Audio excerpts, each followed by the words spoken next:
Hello retro fans! Today I'm going to talk about 3D printing and how this is coming together with retro related topics, and I'm going to show you the assembly of my newer 3D printer. That's going to be the Prusa i3 MK3S. I hope I got it right. I'm a bit confused with all those letters and numbers and the name of the Prusa. And I'm going to show you how you can find parts on the internet to print in 3D if you are not, let's say, willing or very comfortable at designing 3D parts. And I'm going to show you what I have printed, a few examples of it for retro related topics already. And therefore, let's get started.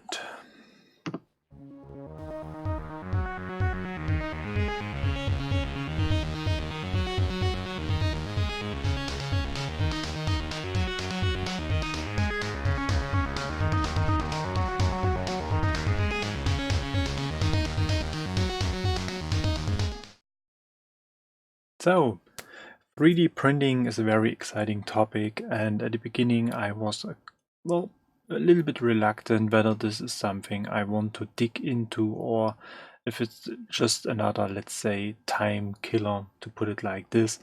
But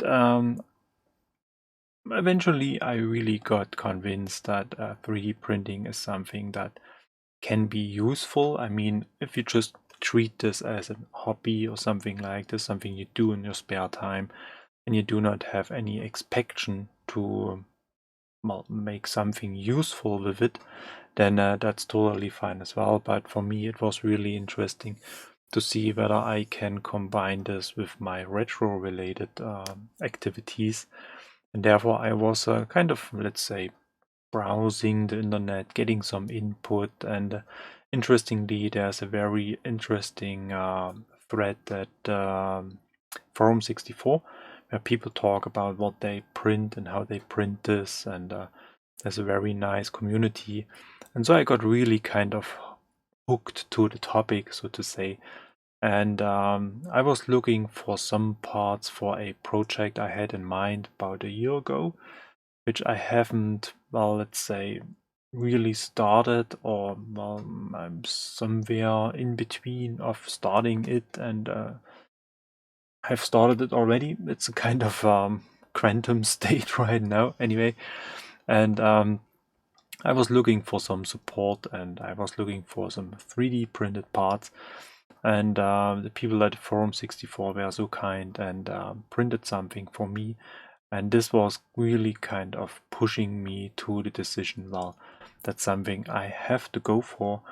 And without, let's say, talking too much, without showing anything, let's switch to my desk view. And here you can see I have prepared already some examples. And as you can see, it's a kind of variety.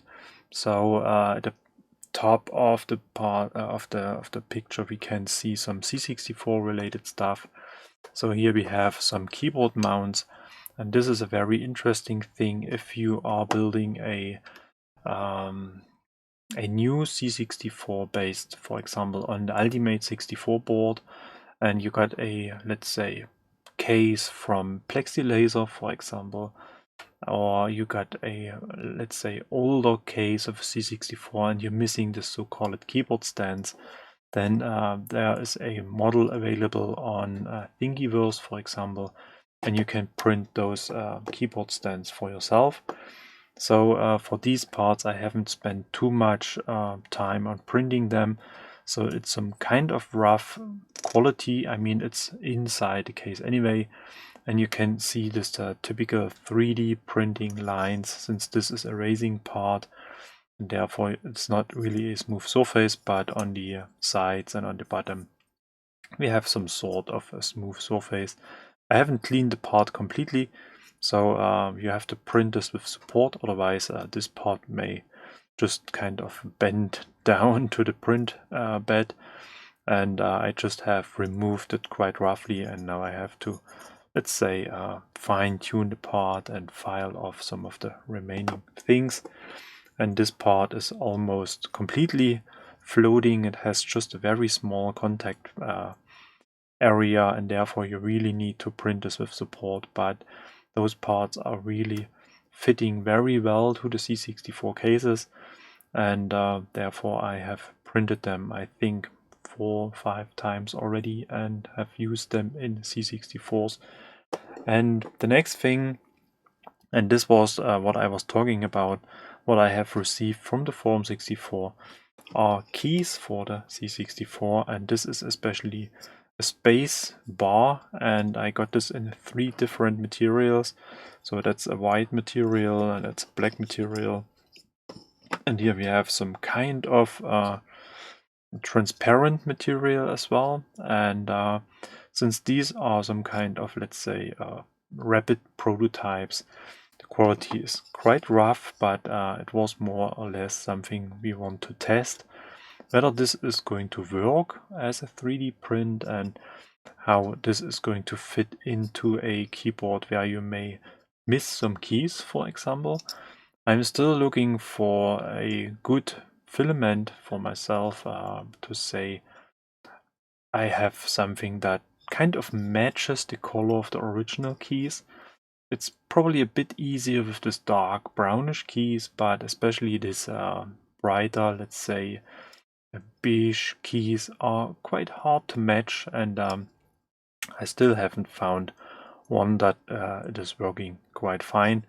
But these are mostly PLA parts. They are easy to print, and there's not really that much to hassle with, and this is a very interesting thing. Continuing with the C64, well, this is just some kind of funny thing to have. I have received this from Marty, and this is a kind of a coin if you go shopping and you want to release those, how do we call it, trolleys or something like this. And that's a multicolor print, and that's a very nice idea, I have to say. The next thing is a part I have designed by myself using a 3D software. I'm using Design Spark Mechanical, for example. And this is the C64 keyboard connector. It's a little bit hard to see since it's very blackish, but this connector can be used to utilize the so-called DuPont cables. I may have them somewhere here on my desk.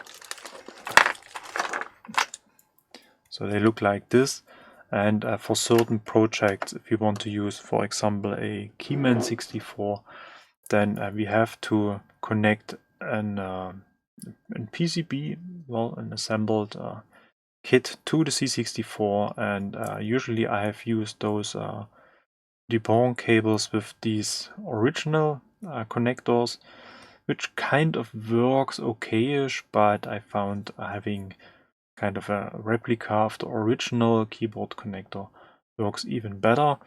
And this one is a PETG, so this is a little bit more heat resistant, so to say, and especially on the older C64s it can get quite warm inside, and it's nice to have some material stability. And PLA starts to deform at about 40 to 50 degrees Celsius, and so most of the time I have printed these keyboard connector, keyboard stands in PETG as well, just to have some, let's say, more heat resistant. And mentioning Marty, he has produced this very amazing audio video breakout adapter, and he has printed the case for this adapter as well. And if you have a look at this, I may zoom in a bit. This is really some sort of amazing quality. He has used a special printing method to get this labeling onto this adapter as well.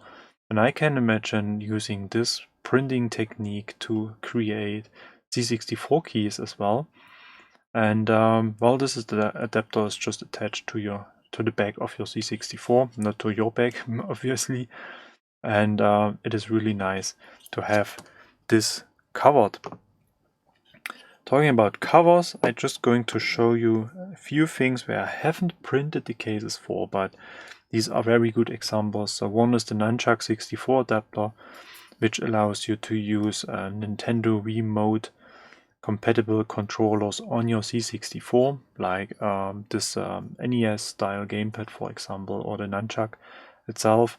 And since this is plugged into my C64 most of the time, it started to collect a certain amount of dust already, and therefore it is very nice to have a case for this. And this is available on Thingiverse, for example, and I really have to print this for myself more or less soon. Next example is basically the Tabuino Mini, which is a kind of sandwich of different PCBs. And this is indeed a bit fragile, I have to say, and it would be very nice to have a case for this. And surprisingly, there is already a ready-to-use case on Thingiverse for this one. So that's on my list of things to print as well. And last but not least, and it's just a third example, this is the tape adapter for the Ultimate 2 Plus cartridge. And as you can see, it is a bit dusty as well, and it has some connections.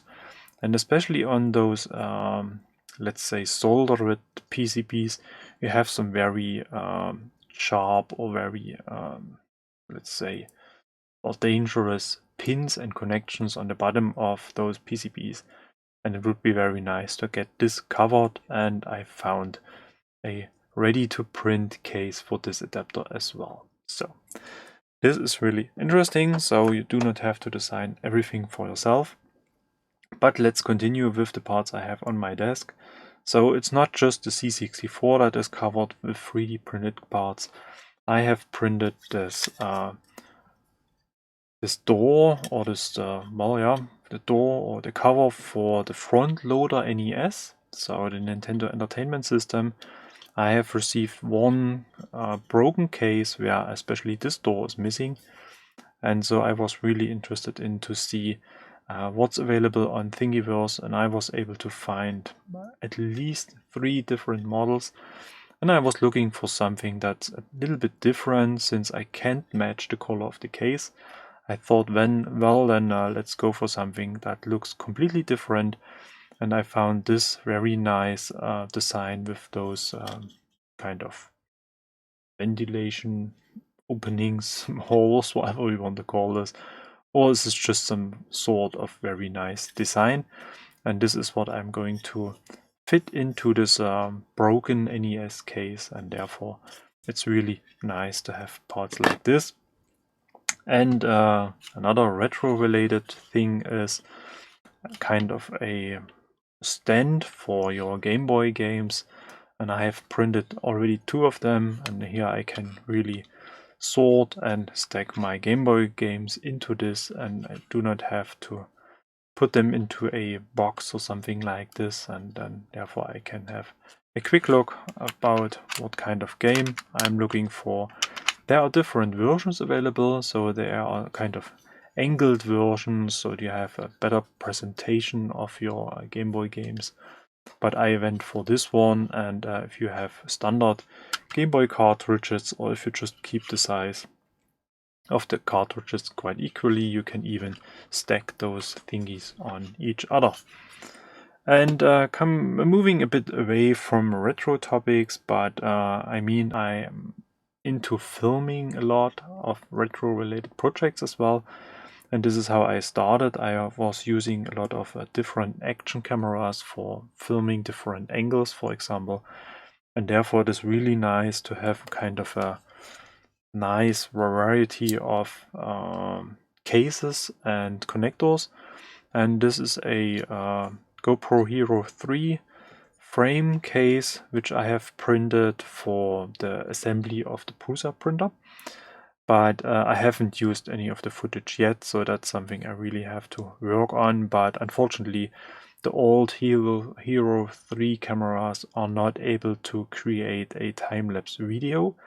They just create a sequence of images, and I ended up with more than 10,000 images on the camera, and I couldn't bring them together to one movie now, but that's something I may work on it as well. And it was very nice to print this case quite quickly, to put this on my tripod and have this camera accessible for the SD card as well as for the USB port for powering the camera with an external power source.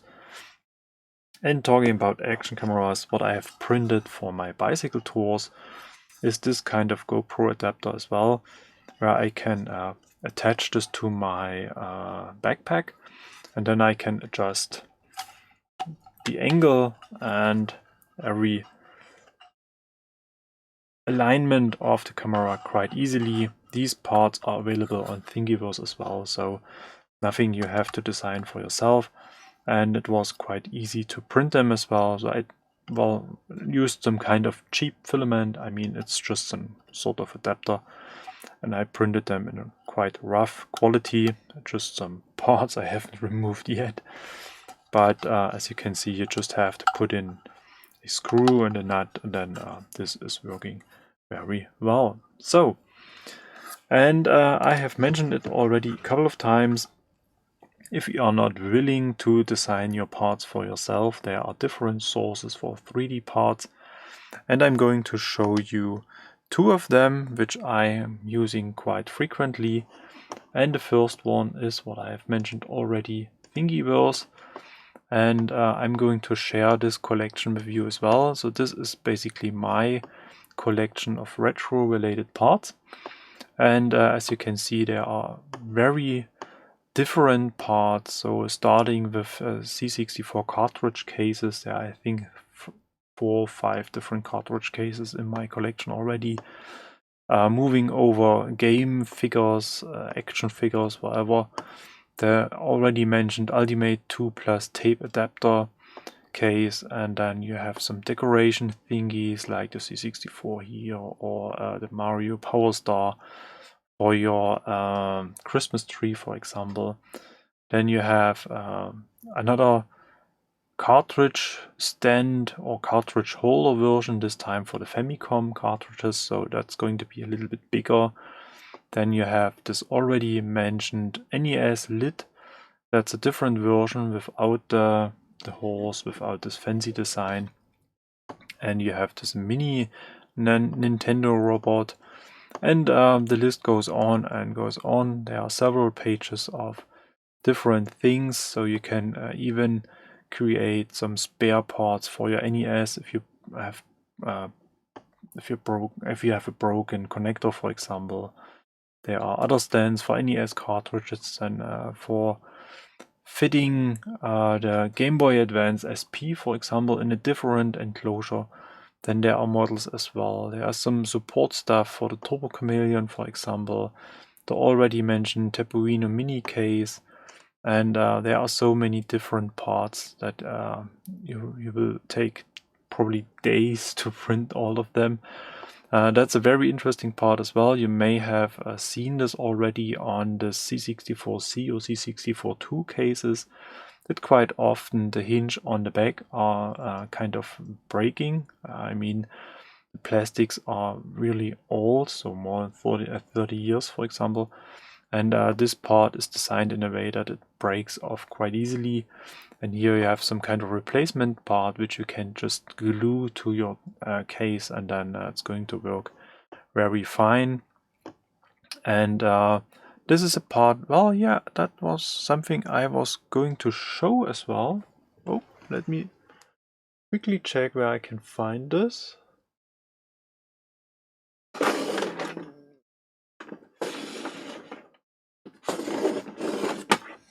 Ah, here we go. I knew that there was something I was going to show, but kind of forgot what it was. And that's something I started to work on. So let's quickly move over to the desk view again. And this is this side cover of the C64. It fits to all of the models, and you got the power, the switch, and the joystick connectors. And instead of using the original one, you can use this one. And the reason for this is that you can put on an SD2IC mini device without drilling any holes in your precious cases. And I'm going to work on this one. I have started to work on this one already, since I want to have the 3 buttons which are required to operate the SD2IC device. It's previous and the next disk image, and the reset button. And I want to have the 2 status LEDs here included as well. And I found this part on Thingiverse as well and started to modify this with Design Spark Mechanical. And I haven't completed this, and this is very interesting because about almost 2 years ago I started to work with Messiah on the C64, and I have installed the so-called feedback mod, where you use this, let's say, audio input of the SID to create some kind of feedback loop. And to make this kind of, let's say, adjustable, you need some external potentiometers or adjustable resistors. And since I wasn't able to print parts back in 2 years ago, I had to drill 2 holes to this original metal part and to install some sockets, and that's something I was really not happy to do, but at least I wasn't drilling holes into the case. But this is very interesting that now we can just design parts we need, and we add these 2 cases without doing any damage to them. So, coming back to the parts on Thingiverse, there's another cartridge I have mentioned already. That's the other part of the back hinge for the C64-2 cases. There are different versions how to fit them into the C64, and probably more parts, and that's something. There's some modification for the C64 mini joystick, very interesting to see.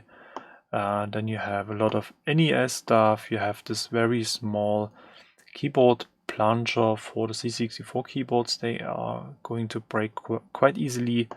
There are different versions, and you're probably going to need a different nozzle on your 3D printer to print parts small as them, but that's actually doable as well.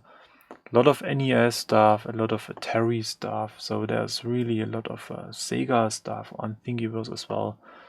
Unfortunately, Thingiverse just got very, very slow over the last, let's say, months.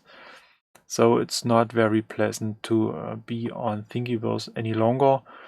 And so I was looking for a different, as you can see, it just hangs and not doing anything at all. And so I was really happy to see that there's a different platform. And that's not only related to Prusa printers, but it is called Prusa printers, but this refers more to the people doing 3D prints. Well, preferable with Prusa printers, but anyway. And I started to browse the collection of parts there as well, and started to create my own retro related collection. And here you can see you have some spare parts for the NES, you have some action figures, you have some cartridge stands already, and you have some cases for the different RetroPie projects, for example. And to fit all those different, let's say, handheld emulation devices, you can even print a whole joystick yourself and fit some real arcade buttons, switches, and joystick parts into it, and a lot of just some, let's say, fancy stuff to decorate your desk. And you can even print the Atari 2600 pedals completely for yourself. So you just have to fit in a potentiometer and some buttons, and then well, obviously a cable and a connector, and then you are ready to go. to play with pedals on your Atari 2600 again. So, so much about where to find parts. I will make those two collections available in the comment section so that you have the links to find all those different models I have talked about. And as, let's say, the second part of this video, I'm going to show you the newest printer I have acquired.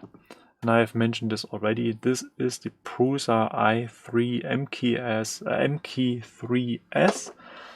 And as an additional upgrade, I got this multi-material upgrade. That's the big orange thingy on the top, which is able to feed up to 5 different filaments into the printer, so that you can either have multicolor prints or use the different filaments without changing them so all the time. And this makes this very comfortable and very interesting. Due to the perspective, it looks perhaps a little bit small, but the printing plate is 20 to 20 centimeters, or I think 21 to 20 centimeters, something like this. And the printer is able to print parts up to 25 centimeters in height.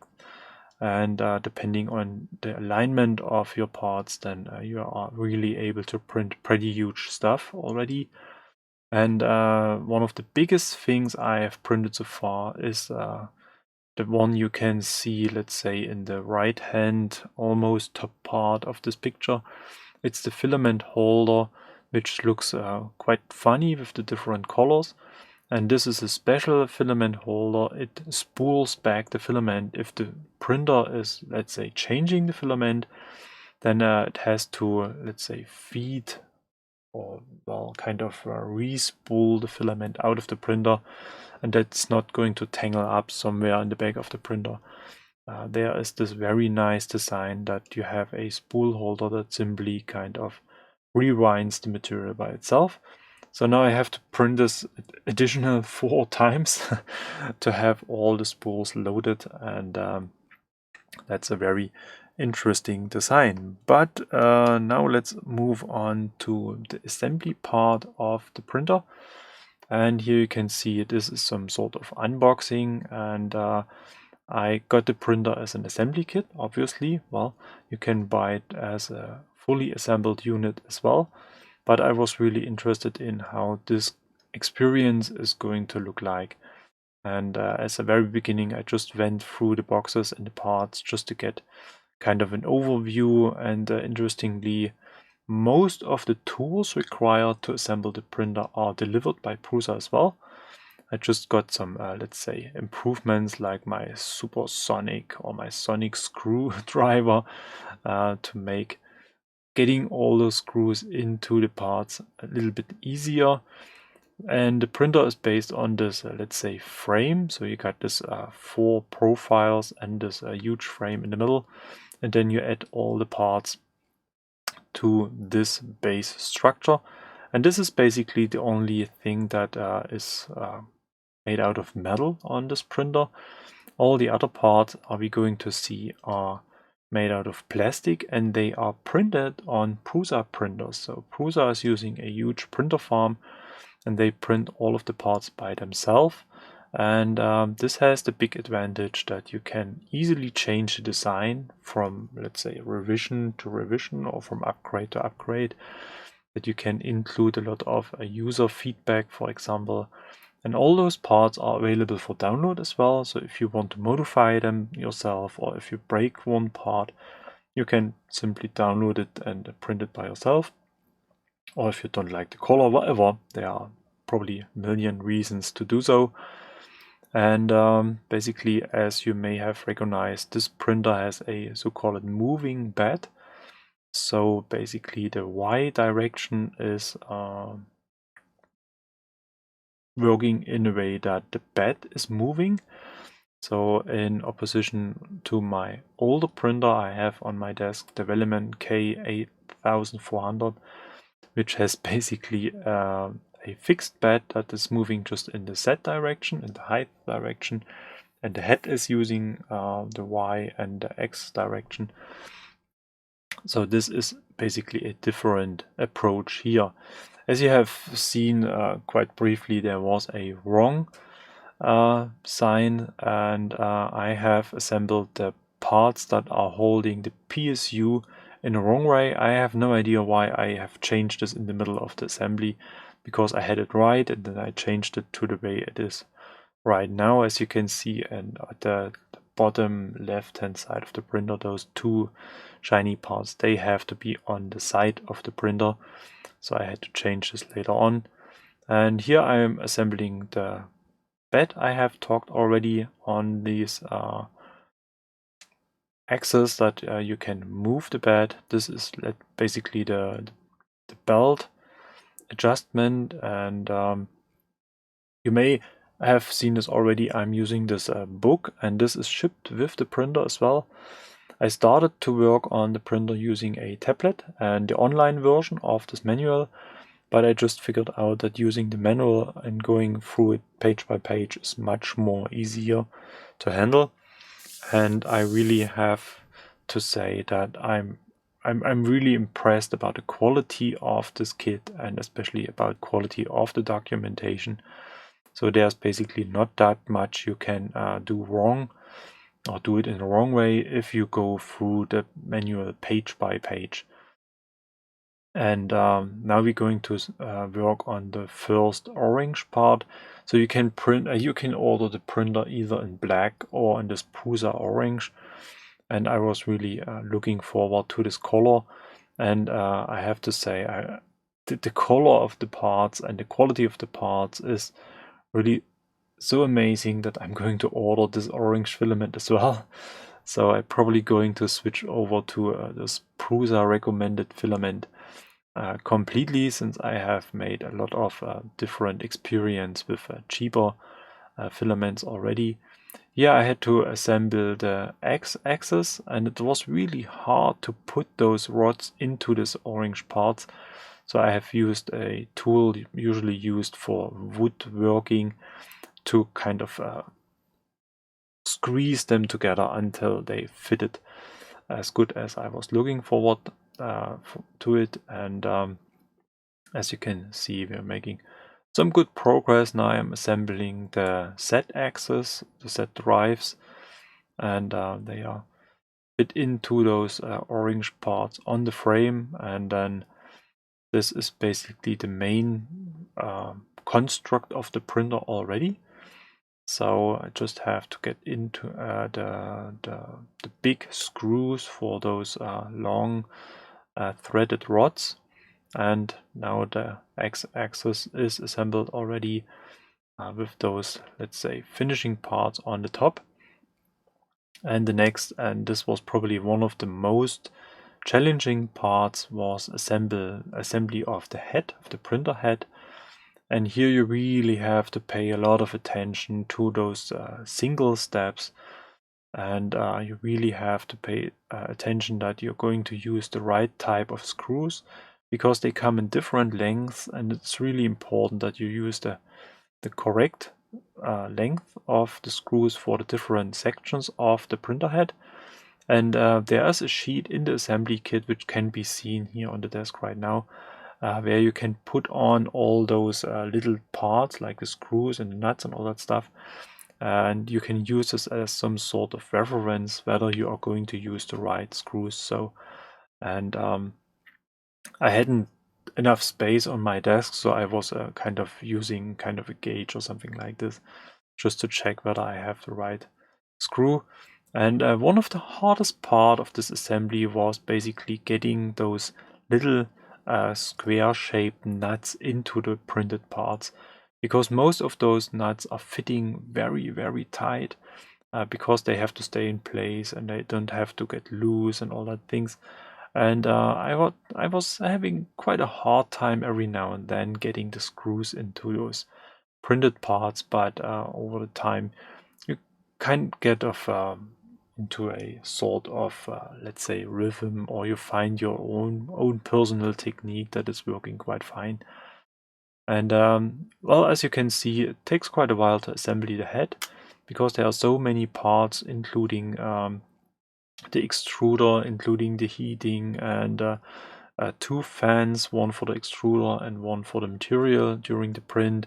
There are a lot of cables, there's a sensor checking whether there are some filament, and everything has to be aligned in a certain way that it is, well, actually working at the end of the assembly. And this was really something that was a bit demanding, I have to admit.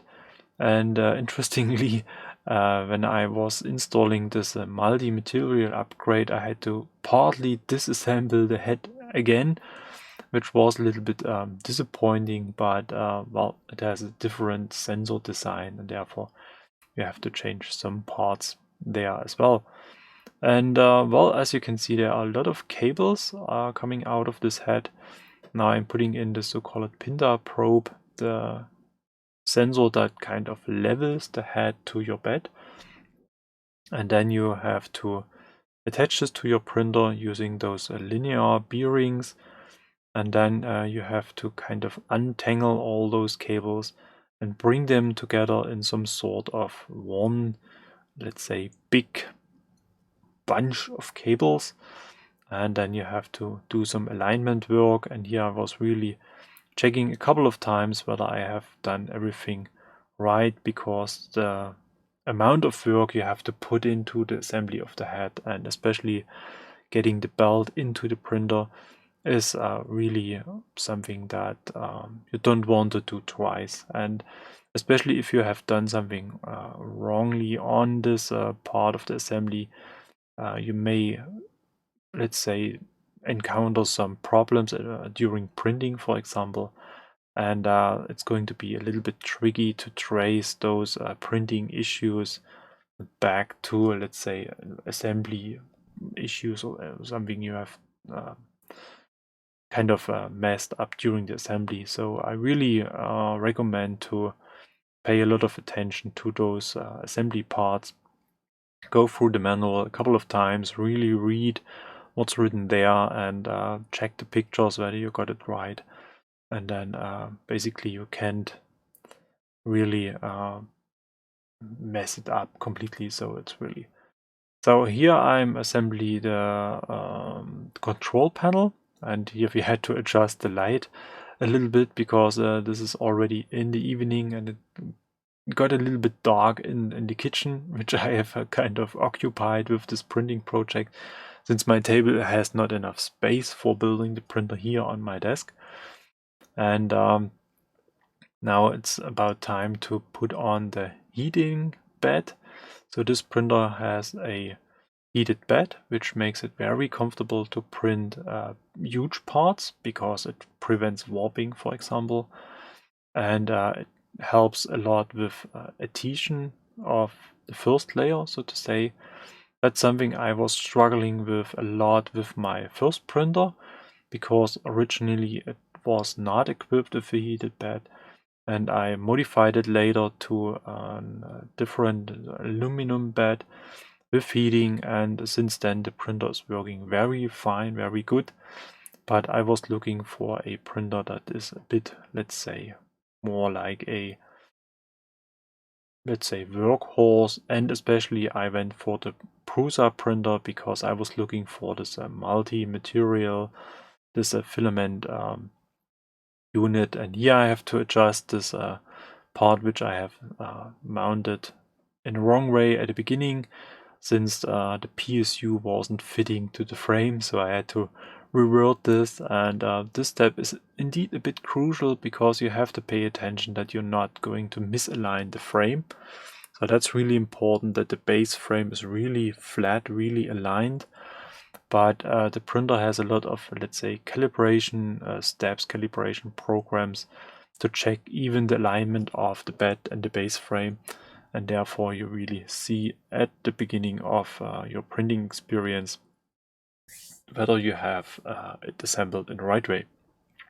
So this is basically the main controller board that got fixed into this kind of case, and this is fitted to the other side of the frame. And now I'm already in the middle of getting all those cables into this kind of fabric sleeves, whatever we want to call this.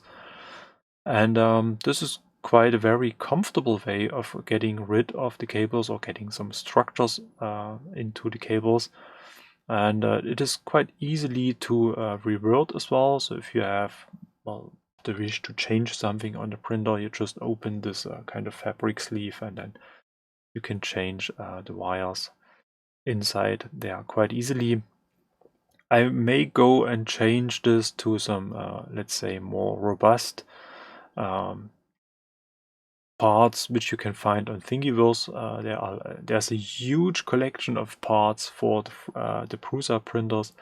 A lot of upgrades, a lot of improvements, and yeah, I was just checking whether I got the voltage connection or the power connection right, since the PSU has a lot of power, and if you mix up ground and power, then you may blow up the board with the very first attempt to switch the printer on, and therefore I was checking twice whether I got the wiring correct. And now it's about time to connect all the stepper drivers, to connect all the sensors to the main board. And that's a pretty busy place, so this case is really stuffed with cables. So I may consider either shortening some of the cables, or there's already a different, or not just one, I think a couple of different cases for this unit. And this was basically the last step, adding the filament holder, which is an original part, to the top of the printer. And now I'm doing already some alignment work, adjusting the so-called pinda probe, adjusting the height of the printing head so that this is mechanically in a right way. So let's switch back to the picture here so that I can explain a couple of things you can see in the picture. So ignoring the multi-material upgrade on the top of the printer, you can see that the filament is fed into the printing head from the top. And this printer is not a so-called Bowden-based printer. It's a printer where the extruder is mounted onto the head, and therefore you have a very short distance between the extruder and your nozzle. And this makes it possible to print even difficult materials like flex materials, for example. And this is one of the major issues I'm facing with my old printer, with the Veliman printer, since this is a Bowden-based printer and the extruders are on the side of the printer, and there's quite a long distance, about well, almost 40 to 50 centimeters of Bowden, where the filament is moved between the extruder and the nozzle, and this makes it a bit hard to use a pull back of the material, retract of the material. And this has been improved on this Prusa printer a lot. And well, basically I've printed already a lot of parts, like this filament spool at the top of the picture, and this little Prusa logo that's almost hidden with this by this USB cable. And I even printed a two-color Batman sign, which I couldn't find for this video. I have no idea where I've placed this, using the two spools on the left-hand side. And this has worked very well as well. And that's basically all the stuff I have to say about this Prusa printer. So, kind of wrapping up this whole thing. So the Prusa printer is not one of the cheapest printer available on the market. You may get printer for a really lower price compared to the Prusa, like the Ender 3, for example, which is a very nice printer as well. And as I said, if you buy the printer as an assembly kit, it's going to be cheaper than the assembled version.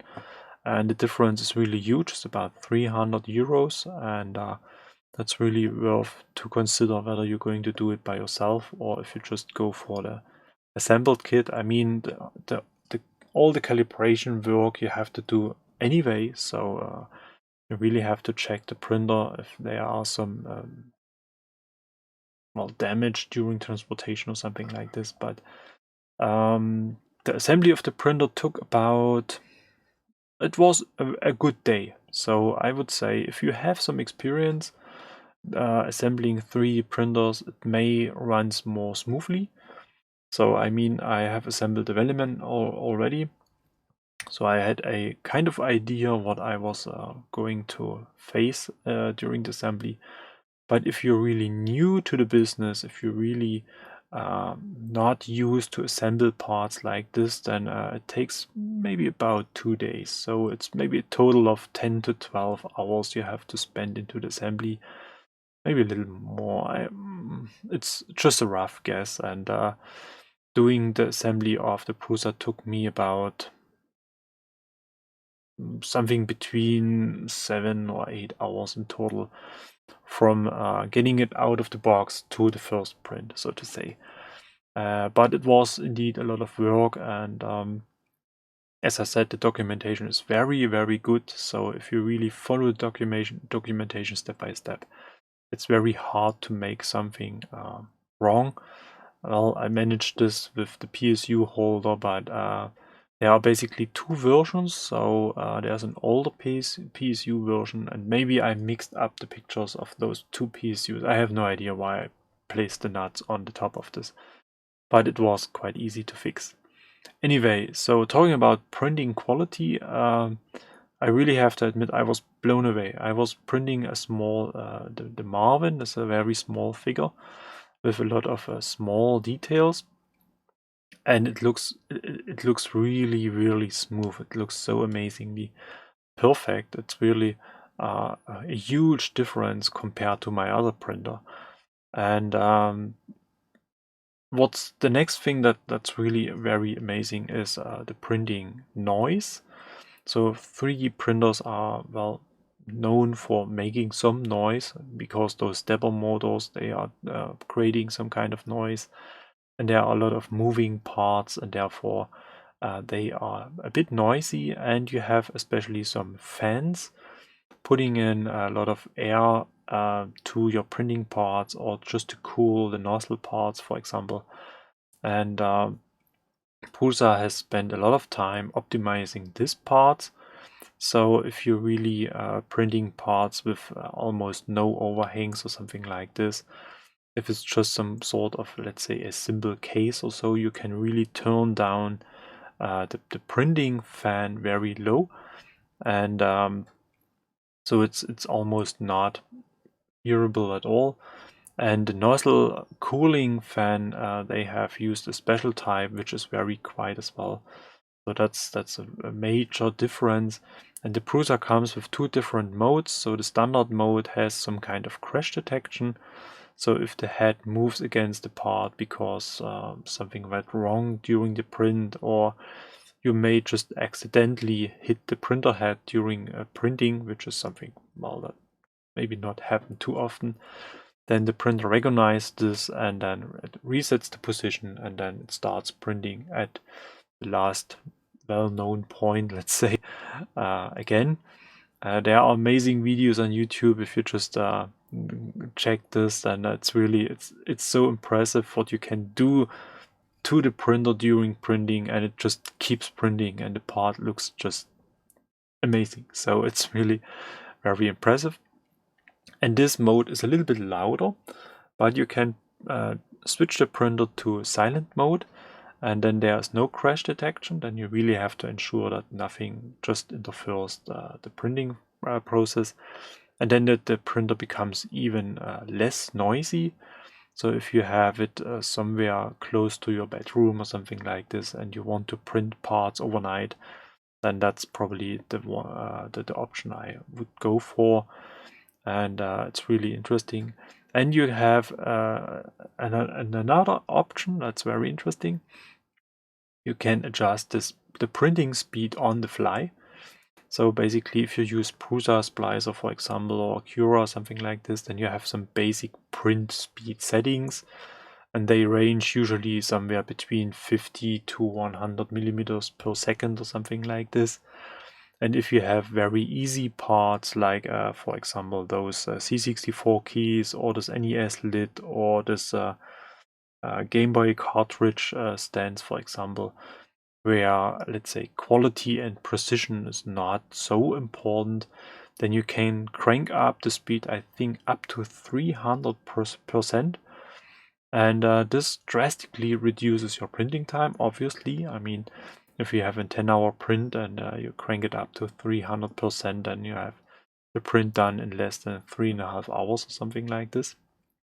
And I have tested this a little bit, so I haven't really went to 300%, but I went up to 200%. I was just checking print part quality, and I may have to create some kind of test object or something like this just to see how this is going to affect printing quality.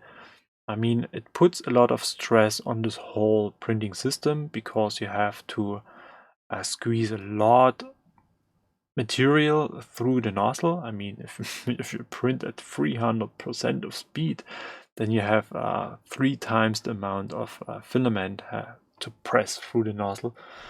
And this creates a lot of stress for the heating as well. And you may, let's say, encounter some temperature problems with your filament. So if you print PETG or ABS, for example, which is a little bit higher than PLA, then perhaps the printer is not able to hold the temperature at this speed, and then it's going to reduce the speed.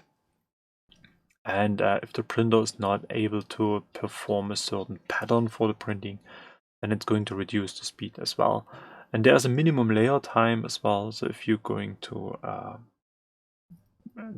drop your printing time below this layer time, then the printer slows down automatically as well, just to ensure that there is some good adhesion between the different layers, and that there is at least enough time to get the filament to the object. But that's something I'm going to test. But I have to say that I did a couple of prints between 125, 150, 200%. They were looking very good, and that's very interesting for huge parts like the spool holder, for example. And then you can get done some printing jobs quite quickly.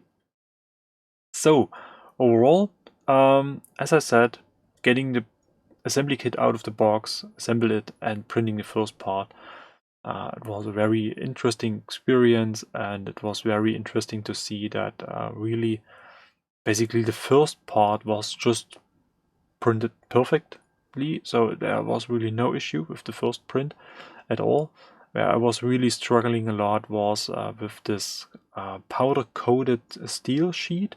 So I got two printing beds, so the powder coated steel sheet, which creates some kind of let me show you this.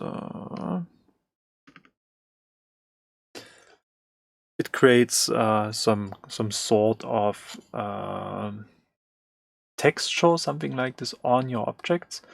So Marty has used the very same print sheet here as well, and this makes those parts less 3D printish, let's say. So it really looks like a industrial produced part.